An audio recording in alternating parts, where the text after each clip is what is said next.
Hello, जय हिंद दोस्तों। मैं सौरभ आप सभी लोगों का स्वागत करता हूं अपने इस एकलव्य रीजनिंग क्लासेस में। तो कैसे हैं आप लोग? उम्मीद करता हूं आप सभी लोग बढ़िया और स्वस्थ ही होंगे और अपने एग्जामों की बहुत अच्छे से शानदार तरीके से तैयारी कर रहे होंगे।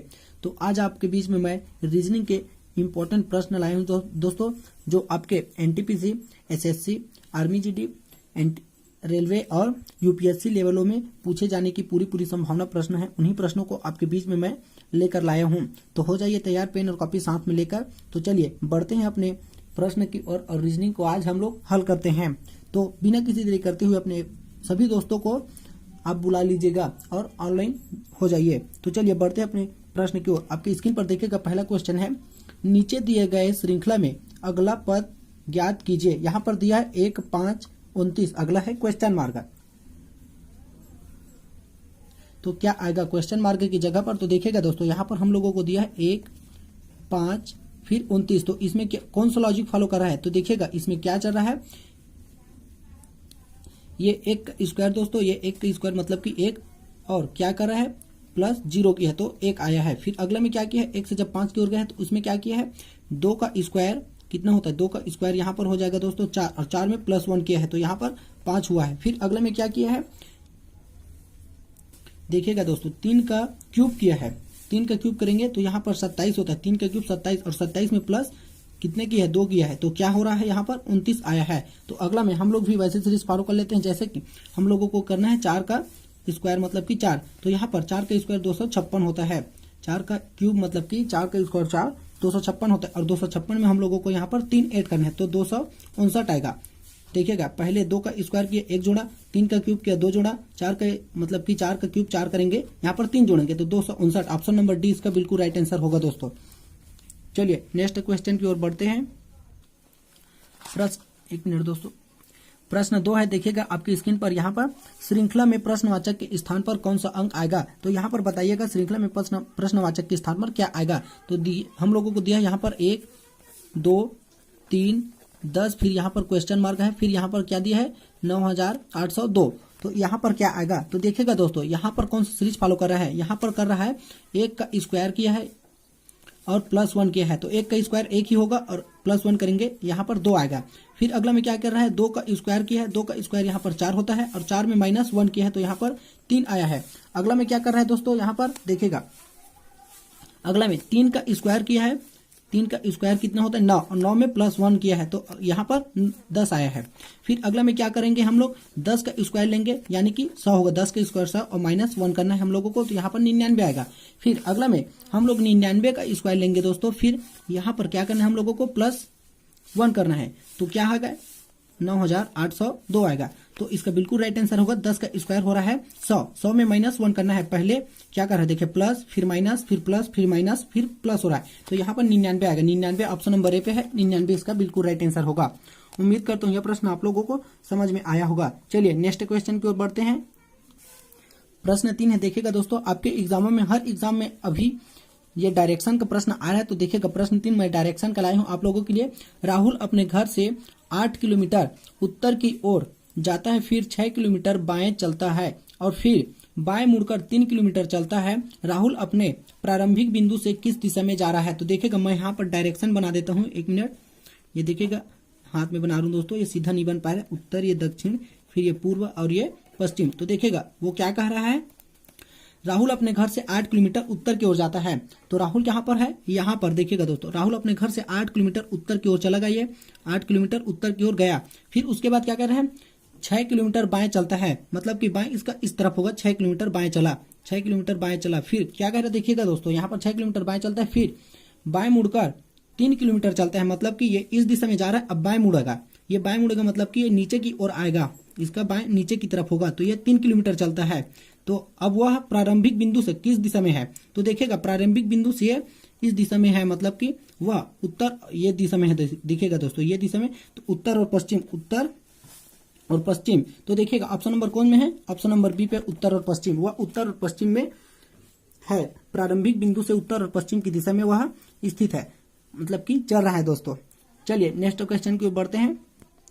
प्रश्न 4 है, देखिएगा दोस्तों यहाँ पर ये भी डायरेक्शन के लिए हूँ, मैं 2 प्रश्न डायरेक्शन का लिया हूँ। तो देखिएगा यहाँ पर कह रहा है, यदि उत्तर को पूरब कहा जाए, पश्चिम को उत्तर कहा जाए एवं यह प्रक्रिया जारी रहे तो दक्षिण को क्या कहेंगे। तो यहाँ पर डायरेक्शन मैं बनाता हूँ, देखिएगा दोस्तों, यहाँ पर ये डायरेक्शन है, तो वह क्या कह रहा है, उत्तर, ये दक्षिण, फिर ये पूरब और ये पश्चिम। तो वो क्या कह रहा है प्रश्न में, देखिएगा, यदि उत्तर को पूरब कहा जाए, मतलब कि यहाँ पर पूरब होगा दोस्तों। उसके बाद कहा जाता है पश्चिम को उत्तर कहा जाता है, ये पश्चिम है, मतलब कि इसको क्या कह रहे हैं, उत्तर कह रहा है, ये उत्तर हो गया।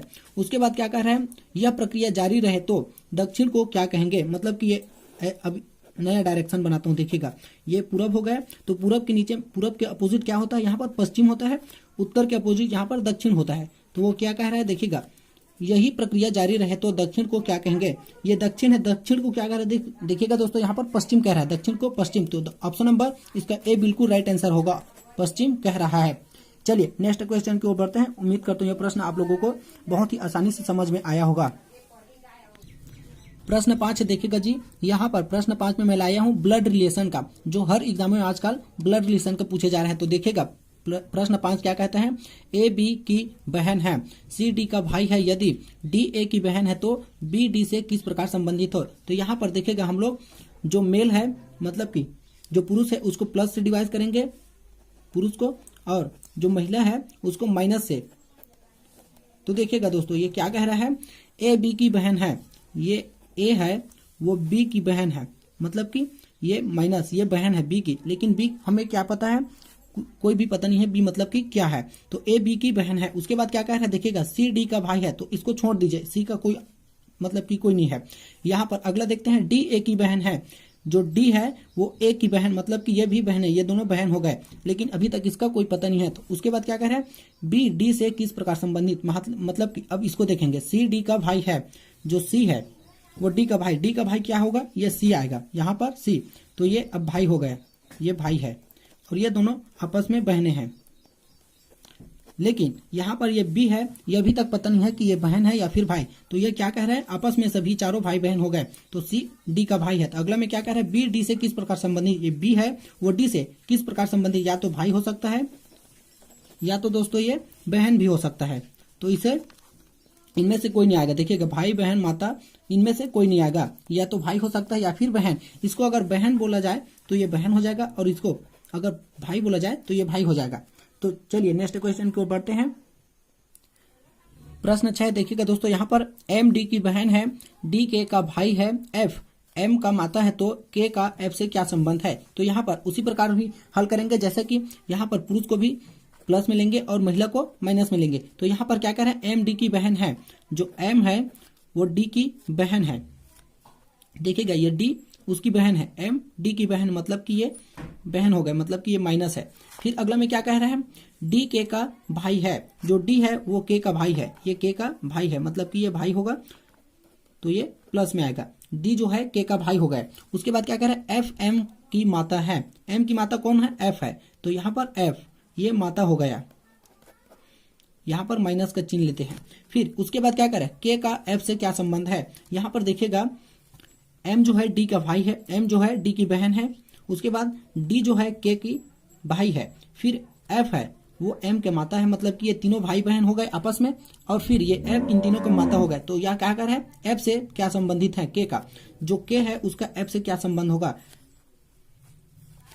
तो यहाँ पर या तो भाई होगा दोस्तों, सॉरी या तो पुत्र होगा या फिर पुत्री होगी ये, क्योंकि यहाँ पर के को मतलब कि यह महिला भी नहीं है और ये पुरुष भी नहीं है, इसको दर्शाया गया नहीं है, तो ये पुत्र भी हो सकता है और पुत्री भी, मतलब कि ऑप्शन नंबर डी इसका बिल्कुल राइट आंसर हुआ।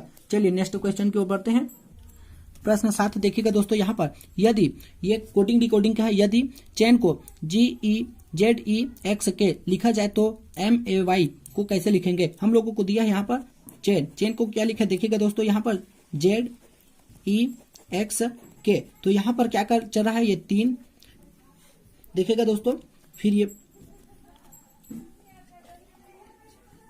उसके बाद हो जाएगा ये 8, फिर 1, फिर ये 14, उसके बाद ये 26, ये 5, और ये फिर हो जाएगा दोस्तों यहाँ पर के 11 होता है, इसका ये 24 होगा। फिर यहाँ पर देखिएगा सभी में माइनस कितने करते जा रहा है, 3 से जब 26 की ओर गए तो -3 के है। 8 से जब 5 की ओर गए -3 के है। 1 से जब 24 की ओर गए -3 के है। 14 से जब 11 की ओर गए -3 के है। तो अगला में हम लोग भी वैसे ही करेंगे जैसा कि हम लोगों को दिया है MAY। तो M का प्लेस वैल्यू यहाँ पर 13, A का प्लेस वैल्यू 1, Y कितने नंबर पे 25 नंबर पे। तो 13 में जब -3 करेंगे तो यहाँ पर क्या आएगा, यहाँ पर आ जाएगा दोस्तों 10। 10 में क्या आता है, यहाँ पर J आता है। 1 में -3 करेंगे यहाँ पर मतलब कि 24 आएगा। 24 में क्या आता है, X आता है।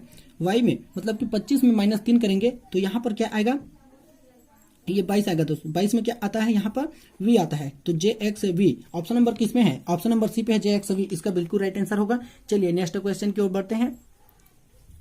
आज का लास्ट प्रश्न देखिएगा दोस्तों, प्रश्न 8वां कहता है किसी सांकेतिक भाषा में दिल्ली को 25 लिखे हैं, गुजरात को 36 लिखे हैं, तो चेन्नई को क्या लिखेंगे। तो यहाँ पर देखिएगा जो दिल्ली है, दिल्ली को क्या लिखा है,